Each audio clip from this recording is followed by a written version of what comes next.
Hey there, Ritual here to give a big shout out to you for making it through the hectic holiday season. The magic of those family moments, that was you. And now there's new milestones to prep for in 2025. This new year, check clean, quality pregnancy nutrient support off your to-do list with Ritual. We've done the research to create science-backed pregnancy support like our prenatal multivitamin, natal choline, and fertility support, all designed to be taken alongside each other. But don't just take our word for it. They're also third-party tested for microbes and heavy metals and Clean Label Project certified. So whether you're trying, thinking about trying, or already there, we don't have to tell you that prioritizing yourself can be the hardest part. That's why we're helping you get started today with 30% off a 3-month supply for a limited time at ritual.com/podcast. These statements have not been evaluated by the Food and Drug Administration. This product is not intended to diagnose, treat, cure, or prevent any disease. Hey, little skeletons, I've got some big news. Weird True Crime is now available ad-free on both Patreon and Apple Podcasts. For just $3 a month, you can say goodbye to ads and enjoy uninterrupted listening. But wait, there's more. For $5 a month, you can join our Discord group, the Chaos Corner Skeletons, and hang out with fellow true crime fans just like you. And if you're feeling extra spooky, become an Ultimate Skelly for $10 a month on Patreon to get access to unfiltered, mostly unedited video episodes. As a big thank you, we will give you a special shout out on the show. Thanks for keeping it weird and supporting us. Bye! Amber and I have some really interesting things to share with you all at the end of the month. So, in the meantime, while we're getting our lives figured out, we decided to revisit an old favorite episode of ours. A friend of mine sent me spiraling down a rabbit hole of 1920s information because of one photo of a diagram she felt I needed to see. And I'm glad she did. So sit back, relax, and confess your sins to the crime skeleton. Oh, and if you like what you hear, it would really mean the world to us if you could leave us a 5-star rating and review wherever you're listening. Until next time, stay safe. And make good choices. Bye. Bye. Fire Eyes Media. Hey, little skeletons. I'm Gina. And I'm Amber. And this is Weird True Crime.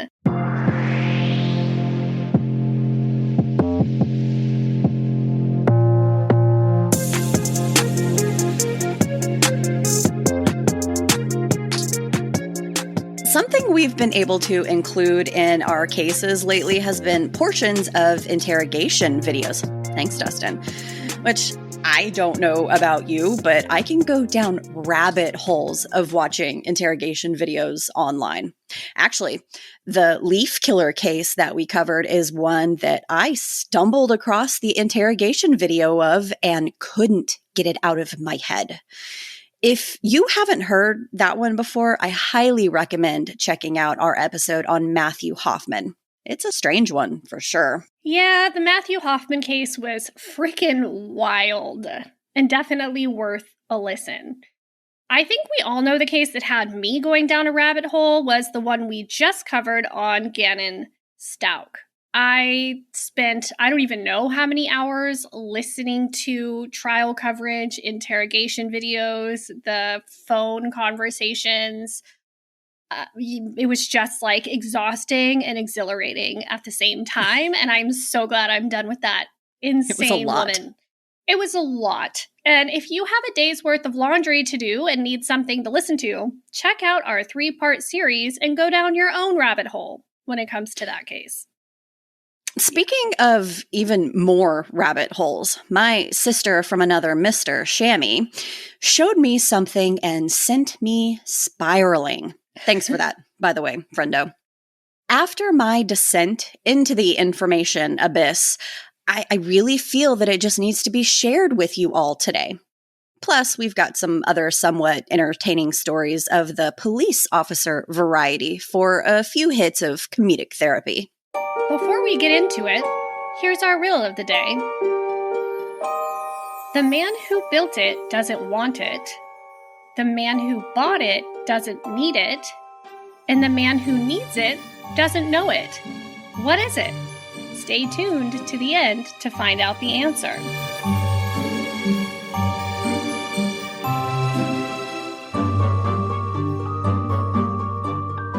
We're heading back to the roaring 20s for this particular tidbit of information.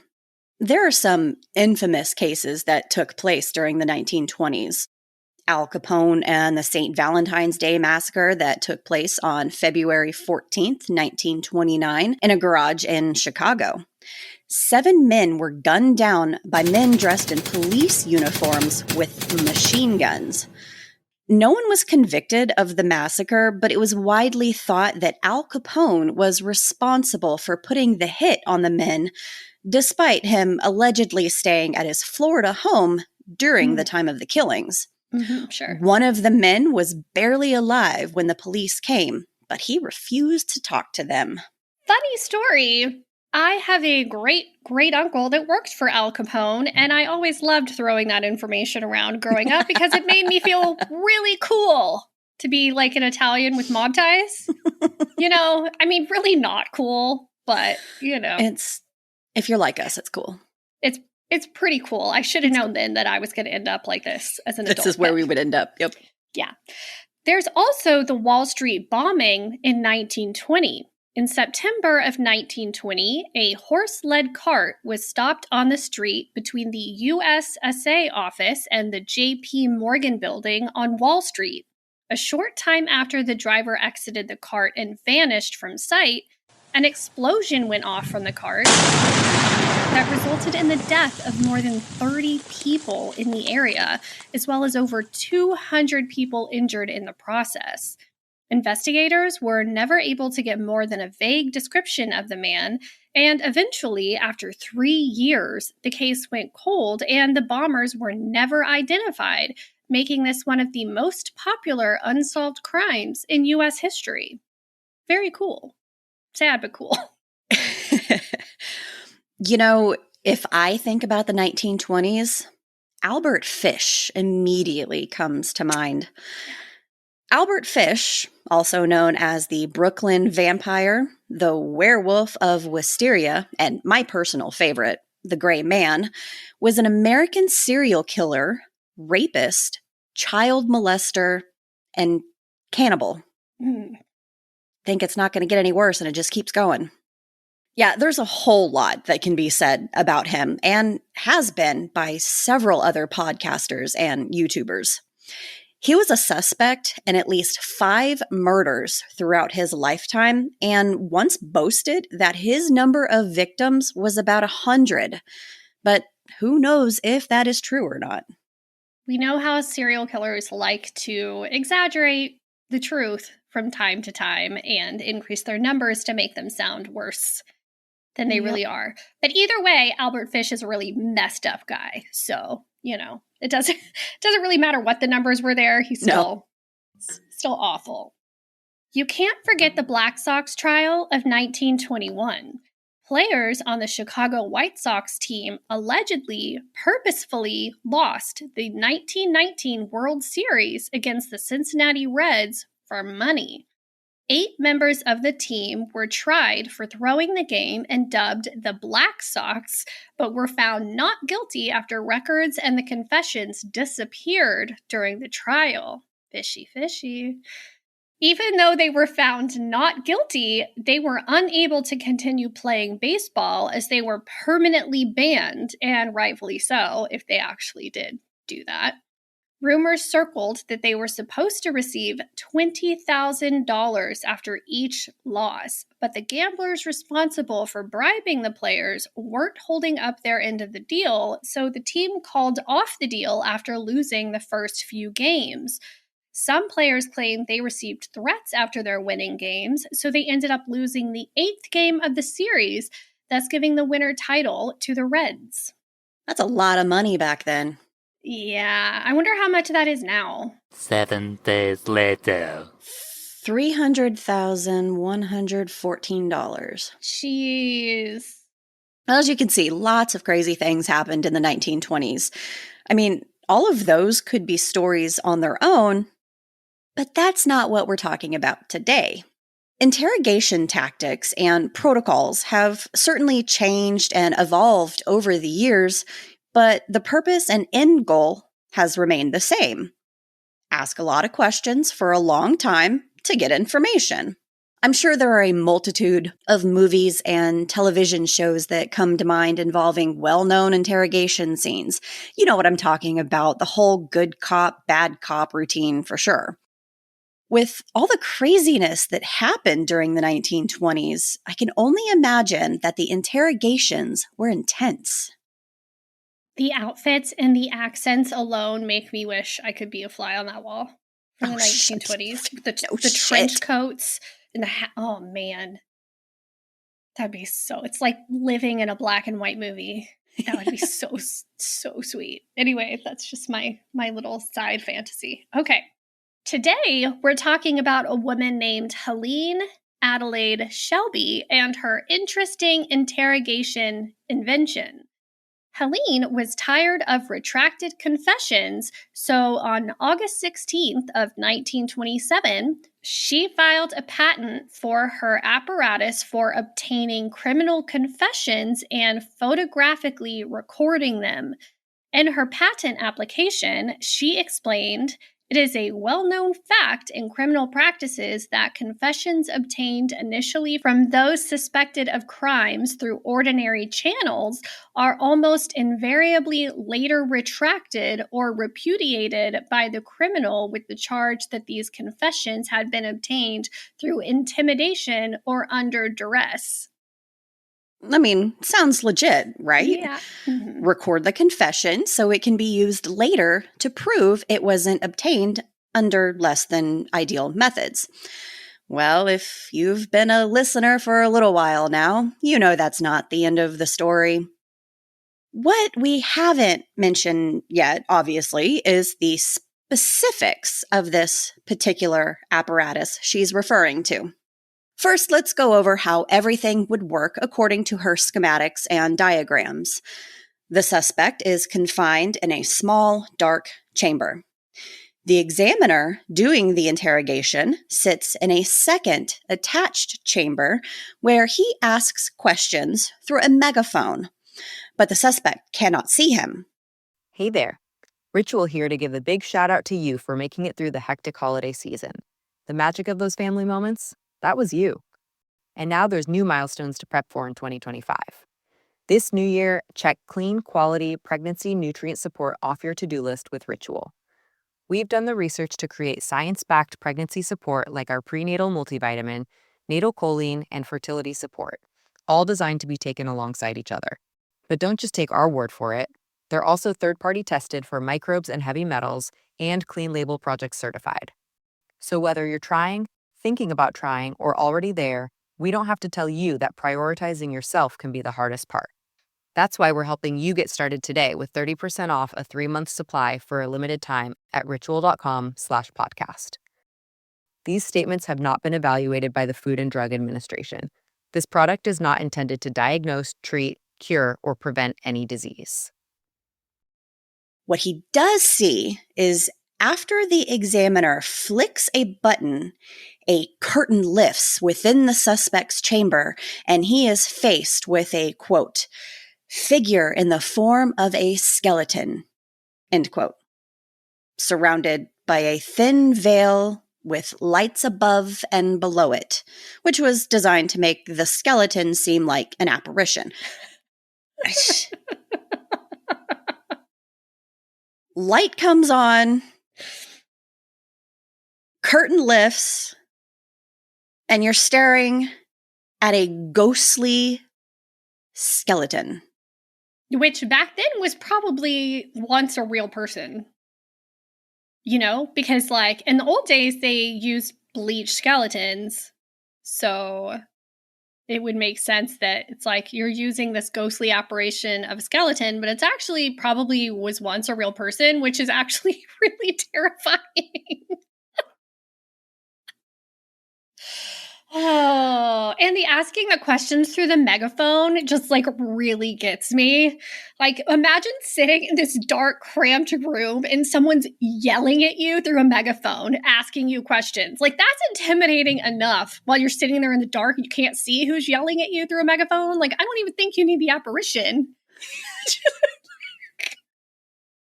Well, we all know how to interrogate Gina if it comes down to it. Just yell at me while I'm in a dark room. I'll tell you anything. Just let me out. Give me some light. Jesus. Okay. Oh, man. We haven't even gotten into it. It's already hilarious. Okay. So there the suspect is, confined in this small space, and then suddenly a skeleton has spontaneously arisen in his chamber in front of him. But wait, there's more. To continue with the spooky image, the skeleton's eye sockets contain red light bulbs, quote, for the purpose of importing an unnatural ghastly glow, end quote, and a megaphone is affixed so it appears that the voice of the interrogator comes from the mouth of the skeleton.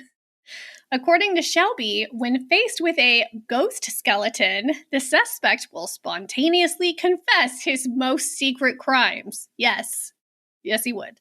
Also, the eyes would blink to add to the mystification.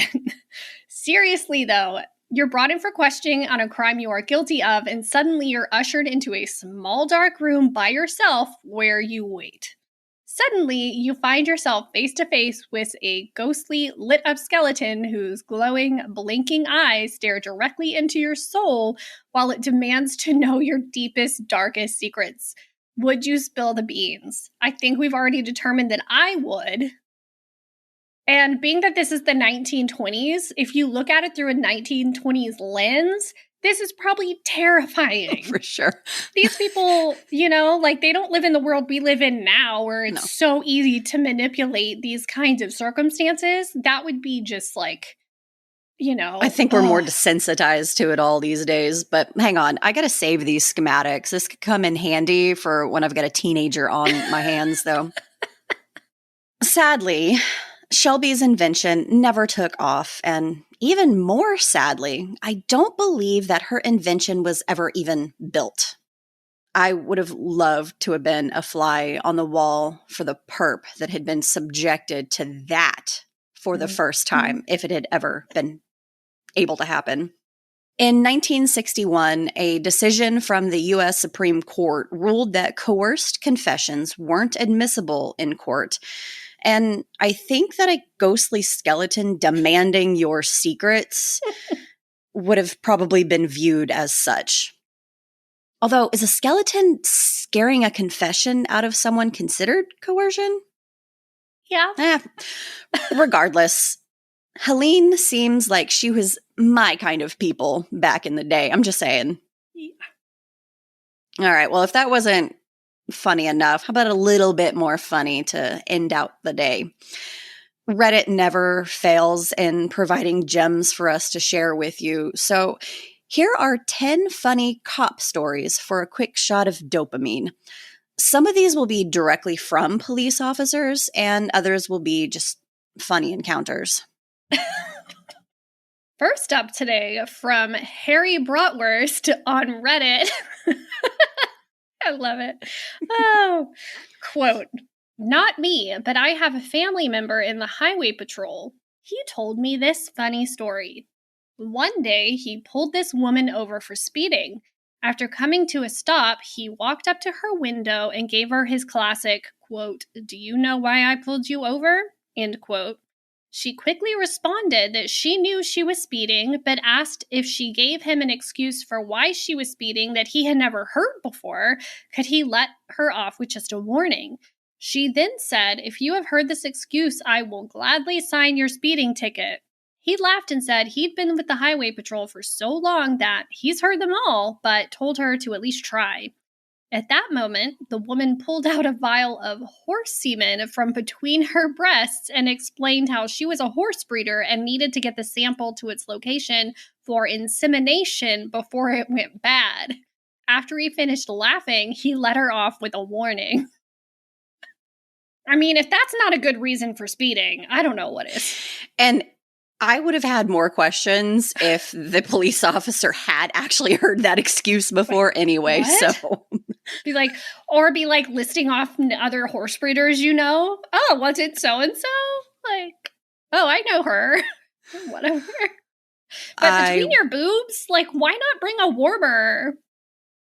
I don't want horse semen anywhere near me. Okay. Well, that's why you're not a It's horse fine. breeder. That's fair. Good point. Yes.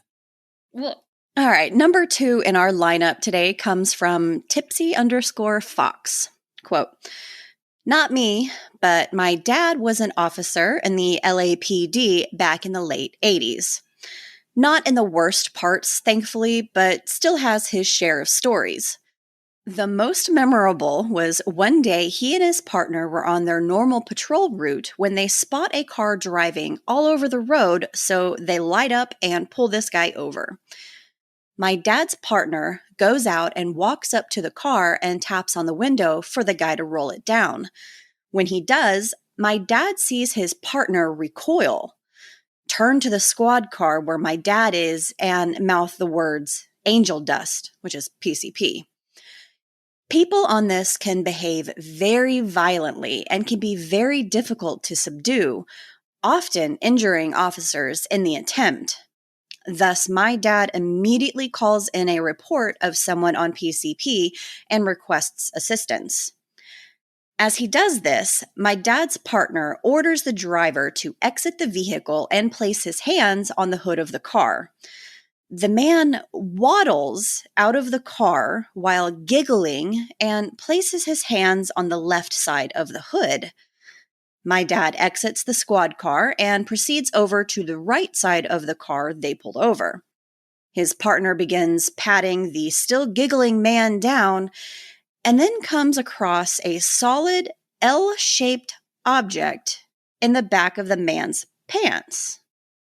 He signals my dad to report a possible gun, so my dad goes and quickly reports that they may be dealing with a man on PCP with a gun.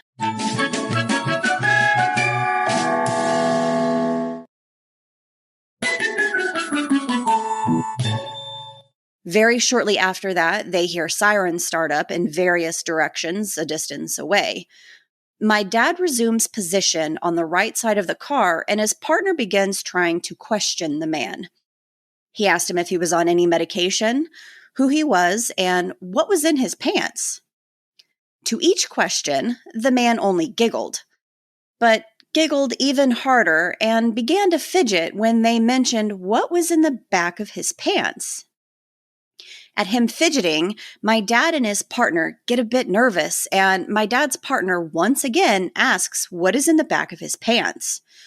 The man begins fidgeting even more than before and swaying, all while giggling hysterically. At this point, my dad draws his gun and keeps it lowered and sees 2 more squad cars rapidly approaching. His partner tries once more to demand to know what the man is carrying, but cannot get a word in past the giggles at this point. The other 2 squad cars pull up and the officers jump out, hands on their weapons just in case. My dad's partner nods at him to be ready, preps for a moment, and then yanks the guy's pants down. My dad's partner immediately backs away, his face turning bright red, and the other officers immediately begin laughing hysterically as the guy continues to giggle. My dad cannot see what they are seeing, so he asks what it is. He hears his partner mutter something, but doesn't quite understand, so once again demands, "What is it?" His partner just gets the words out, "Cuff him and throw him in the back," his face completely red. My dad walks around the car and sees the object the man was hiding. It was a bright red stiletto high-heeled shoe with the heel embedded firmly in the man's rectum. The other officers are beginning to make jokes about why my dad's partner really pulled him over when they throw him in the back and drive over to the station in complete silence. Minus the guy giggling, of course. My dad's partner is furious, and when they arrive at the station, he just says, "Get the jailer," not wanting to even remove the guy from the car. He was done with the situation. So my dad goes and gets the jailer, but doesn't tell him what to expect, thinking it'd be more entertaining.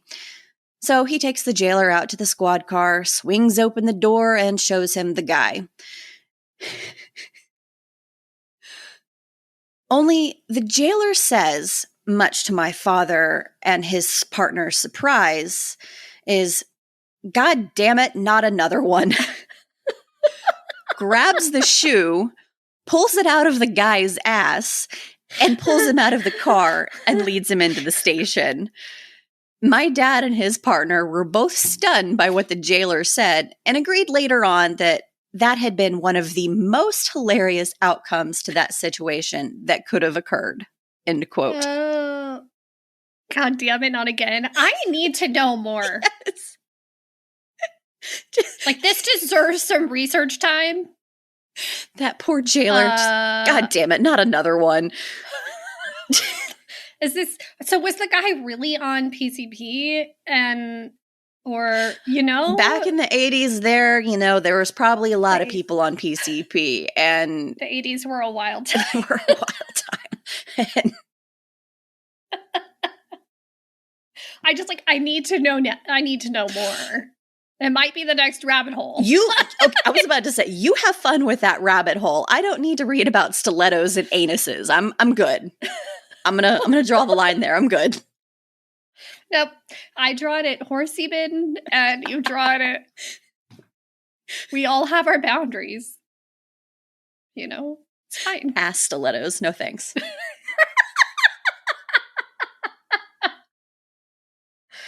Oh my god, that needs to be a thing. Okay. Oh, this next story is from Heart Shapes and Ninjas. I have so many questions. Quote, "Not a cop, but one time I got pulled over on I-10 going to California from Texas.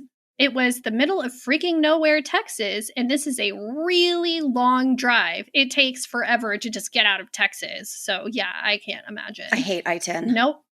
It's awful. I hate all of it, but no one else is on the road, so I kind of zoned out and ended up going 110 to 115 miles an hour. It's easy to do. I had a turbo Beetle, and it could haul ass.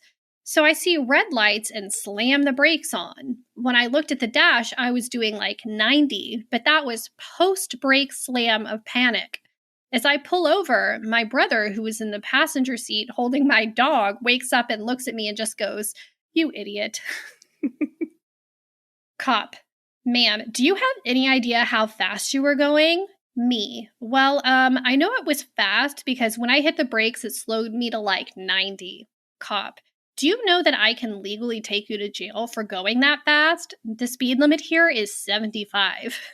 Me, "I can understand that. I was going super fast. I am really sorry." Cop stares at me for a solid 40 seconds while I nearly piss my pants in fear and try to think of how I will get myself out of jail and what my bro and dog will do if I get hauled off. Cop, "I don't understand why you aren't crying." Me, what? Cop, "Usually right about now, all girls cry because they think it will get them out of a ticket." Me, "Well, I don't really feel like crying. Will crying change the fact that I was blasting down the highway at like 100? The cop busts out laughing. Cop, "Here's what we'll do. Since you didn't act like a spoiled brat and you are obviously in for a long trek, I'm going to give you a ticket that says you were going 85 and a 75. That will be a pretty penny, but way better than a suspended license and jail time. Sound good?" Me, "Sir, you are very kind. Thank you, officer. I will take that ticket." Cop goes and writes me the ticket, and I drive off. Brother, "This is so unfair. I'd have been taken to jail. Girl cries, no ticket. Girl doesn't cry, no jail. You suck." Me, "Dude, shut up. You would be calling mom for bail right now." And that is the story of how I learned to use the fucking cruise control. The cop is so impressed that she's not just like bawling her eyes out, that he's like, wow, you're taking this like a real champ. Cool. I don't want to deal with it. There's stretches on I-10, though, where it really is just so easy. You look down like, oh, I've never seen the speedometer over there before. I should probably not do that. Yeah. I had no idea I was going that fast. Oh, whoops. It's so easy to do on those long drives. For sure. That pause between the cop staring at her, like waiting and expecting her to cry, and nothing's happening. She's just like, what? It's chef's kiss. Amazing. Uh-huh. Hey, look, another Texas story. Oh, yeah. Super Spec writes, quote, I was a limo driver for a couple of years in College Station, Texas. Chuck Norris lives in Navasota, Texas, or more properly, just outside of a town in the county. I got an assignment to drive him to IAH. He's shorter than you'd expect, by the way, and really getting old. When I picked him up, he was nonchalant, but I was nervous. He told me to pick it up getting into Houston because he wanted to get to the President's Club or whatever it was called for that airline. Can't remember which airline he was flying. So I drove through the speed trap that I knew would be waiting for me when the speed limit of Highway 6 dropped to 65 at the Waller County line. The trooper pulled me over and asked me if I had anything to say for myself. I told him, Chuck Norris told me to kick it up a notch. And he gave me the dirtiest try the other leg glare. And Chuck Norris rolled down his window and said, yeah, I told him to go a bit fast. Sorry. He'll do the speed limit from here. This was right after Chuck Norris was made an honorary Texas Ranger. The officer said, yes, sir, as he walked back to his car, end quote. Okay. There is no telling if that story is legitimately true or not, but for all intents and purposes and the sake of my happiness, it is. Yeah. 100%. Yeah. Well, he does live out there, though. It's plausible. So, it is definitely plausible, but I think whenever Chuck Norris made me do it. I want to be able to use that excuse one day. Amber, why did you do this? Chuck Norris told me to. You can't. Chuck Norris told me to. You can't argue with that logic. Sorry, Chuck Norris tells you to do something. You fucking do it. He's a national treasure. You can't. Oh, man, I love it. Also, the idea of a limo in College Station cracks me up in itself because having lived there for a couple years, like, it's hard to imagine limos being a thing in College Station, but it would definitely be a spectacle. Yeah, that's not something you see very often there. That's for sure. Okay. Next one. General Face Man says these names. Oh, okay. Anyway, General Face Man says, got a call that there was a man tied up face down in a front yard. When I got there, this guy wasn't moving and was face down with his arms and legs pulled tightly to his body. I didn't see any rope or anything, but the dude was blindfolded. I spoke to him and he sat right up with a bunch of grass in his mouth. Dude was not happy to see the police and made some comments about how I was oppressing him and he wasn't hurting anyone, yada yada. I asked him what he was doing, and he stated that he was eating grass and meditating. This man self-identified as a ninja of the earth and was attempting to draw out other earth ninjas with his vibrations. Sounds more like a cow, but anyway. Or goat. He was on his mother's property, so I let him continue, but told him to do it somewhere less visible so as to not cause alarm. I saw the dude like 4 more times over the next week. He was always alone, so I guess the other Earth ninjas weren't responding well to his call. Tough luck, guy. Eating grass and meditating. That's a new one. And see, we can't even blame drugs on this one. There's there's no telling. It could be, but there's no proof. So it's another rabbit hole I gotta go down. Another mystery. Ass stilettos and earth ninjas. I'm writing it down. Next time on Weird True Crime. No, God. I don't want any more ass stilettos. So I thought this one was the same story for a second, but it's not. A now deleted user commented, quote, "We got called out to check the welfare of a large guy laying face down in a yard. We rolled him over and did a sternal rub to try to wake him up, and it worked way too well. As he popped up screaming at the top of his lungs, his mother comes out. She scolds him for not behaving like a grown man should. He's still raging and takes a clumsy haymaker swing at us. Before we can restrain him, his mother delivers a forward-backward pimp smack to his face, then pulls down his pants and starts spanking his giant 28-year-old man ass." I'm sorry. The humiliation of that happening in front of the rather large crowd that had gathered at that point was punishment enough. We left him in his house for his mother to deal with. End quote. Look, what's with the guys laying face down on the ground? You said you were going to go down a rabbit hole. Get back to me on that one. What? Is he also looking for earth ninjas? I don't know, but that just goes to show you are never too old for your mama. She freaking pimp snapped him. Isn't that assault? And the officers are just like, I'm just whatever, man. Like, I'm not getting involved in this situation. If there's as they said, it's a rather large man and his mother, his mommy, pimp slap. No, that's a family matter. I'm out. Was this like during the week too? Like, I have so many questions. So many questions. Was it in the same area? Like, where was one and where was, Okay. Maybe they were, maybe he was trying to find the other Earth Ninja. Maybe this is why he never found the Earth Ninjas, because he got pimp slapped by his mommy. He was getting spanked by his mommy. So, our next story is from Pro Rock Expat. Best one I've heard from a friend who is an LEO. Law enforcement officer. Oh, I'm dumb. I was like, a Leo? Like the sign? What's your sign? What? Why is it all caps? Best one I've heard from a friend who is a law enforcement officer. Guy calls 911 and reports that someone broke into his house and stole a bunch of stuff. 911 dispatches my friend to the residence.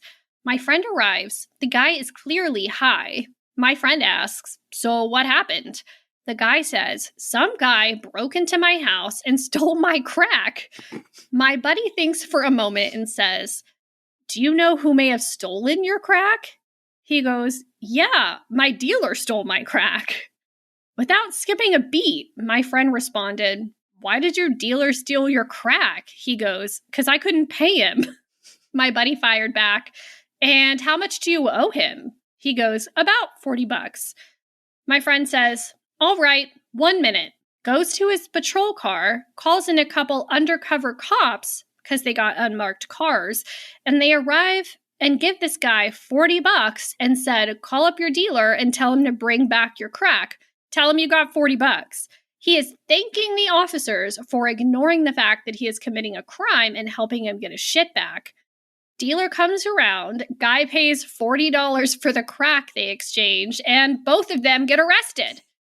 Apparently, the dealer was really pissed off. That is so smart on the officer's part. Don't call and say somebody stole your crack.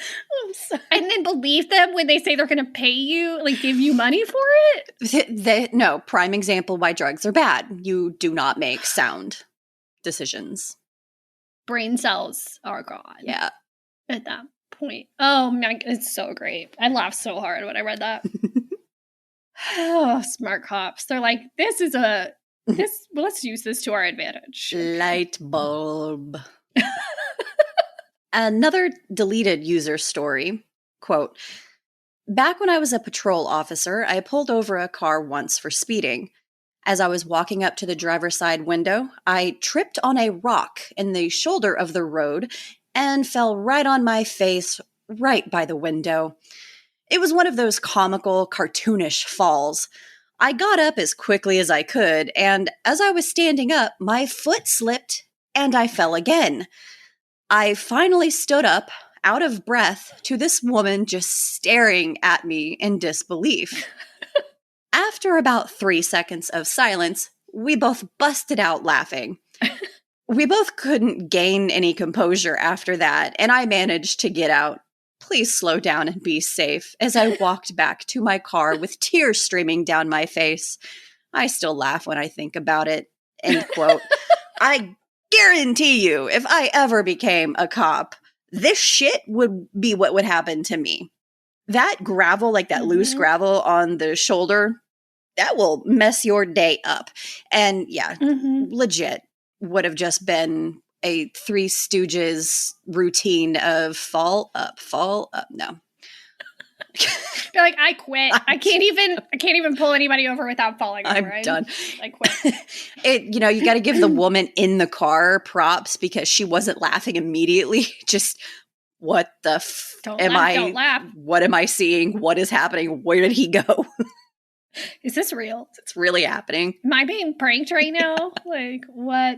He's like, I'm not even going to try to be serious after that. Just like, go on. It's over. It's done. Gone. Be gone with you. Please don't speed. Okay, goodbye. Oh, man. Okay. Tall Fescue 1983 writes, quote, not the funniest, but one of my shorter stories. I got a call of a reckless driver. The report was of a blue Buick sedan that was failing to maintain its lane. I ended up locating it and following it for about a mile before pulling it over. Sure enough, it was swerving out of its lane, going erratic speeds, and so on. So I pulled it over and approached the driver's side window. It was raining pretty good. The driver was an extremely overweight 40-something female. She was wearing a large winter coat and trying to pull her right sleeve up so she could fit her arm in a McDonald's bag that was full of Big Macs. She was also eating one when I approached her. I told her why I pulled her over and about the reports I got on her driving. She then said to me, quote, you know how hard it is to get into a bag of Big Macs with a big coat on? End quote. I honestly just started laughing out loud. She was very nice and polite, and she definitely saw the humor in this whole scenario. The best part is the closest McDonald's is about 45 minutes north of my town. That woman went far. That is a McDonald's. Determination. I swear they put something in their food because I don't like fast food. McDonald's is the last one on my list, but every now and then, oh my God, if I don't get a freaking quarter pounder and some McDonald's fries, I'm going to kill someone. The fries. It's definitely the fries. Yeah. Oh my God. Also, this woman couldn't just stop eating while the officer came to the car? Look, it's 45 minutes away. Those burgers are getting cold by the minute. You got to eat that shit as fast as possible. They do get cold pretty quickly, so you gotta get on that shit. Oh, damn it! Now I want McDonald's. Yeah, me too. That's bad. Okay. And last but not least, I mean, we're talking about cops, so there had to be a donut thrown in there. From The New Humanism. Quote, answering for my significant other, who's a police officer. He once pulled over a college-aged girl for running a stop sign.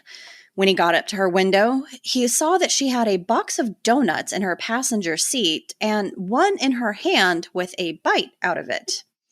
She froze with the donut in hand and then looked him in the eye and stuffed the whole thing in her mouth in one bite. He asked her what her problem was. I thought you'd take it from me. He laughed enough to just let her off with a warning. I asked him once if she gave him a donut, and he declined to answer. End quote. Which means that she did. He's like, I'm not answering that. I plead the fifth. Yeah. I'd be like, hell yeah, she gave me a donut. I didn't give her a ticket. Give me a donut. Get out of here. Let's be real. I want a donut. No, okay, look, all cops do not like donuts. I think that whole stereotype is kind of entertaining, and especially when a police officer plays into it, like leans into it themselves, makes it hilarious. Also, that's pretty skill to be to be able to put a whole donut in your mouth.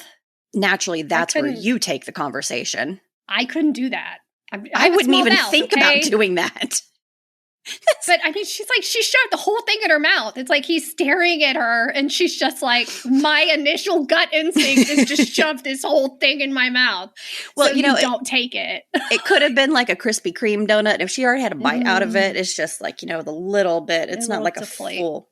Oh, God. Krispy Kreme. Now I want donuts. Okay, you go get Krispy Kreme, and I will go get a basket of fries. Deal. Anyway. This crazy train. I love it. Oh, man, that was so needed. Thank you for joining us for another What the Fuck Wednesday. We hope we were able to bring a smile to your face. I know that we enjoy the lighter side of true crime once in a while, so if you're in the mood for some more funny related content, head on over to our website at weirdtruecrime.com, where you can check out past episodes we've done. It's not all fun and games, though, as we just completed a 3-part episode on the tragic death of Gannon Stauch. That was a doozy. More exciting things are on the horizon for us. Follow us on Instagram at Weird True Crime and join our Facebook group to get in on the discussion. Before we say adieu, let's go over that riddle one more time. The man who built it doesn't want it. The man who bought it doesn't need it. And the man who needs it doesn't know it. What is it? It's a coffin. Did you figure it out? No. I had no fucking clue.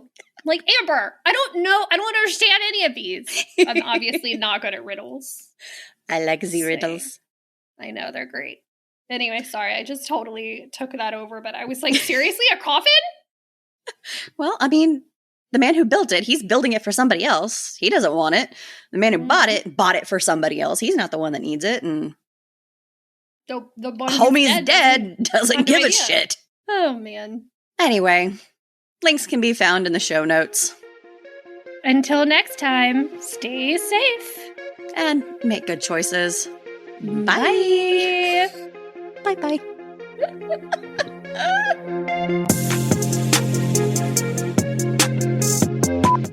Somebody once told me, what the hell was that? See, this is really going to be interesting. Like that's where it's at. Just give me a basket of steamy McDonald's fries. I'm clearly hungry. Me too. Oh, yeah, I'm getting... Anyway, okay. We're almost done. It's almost done.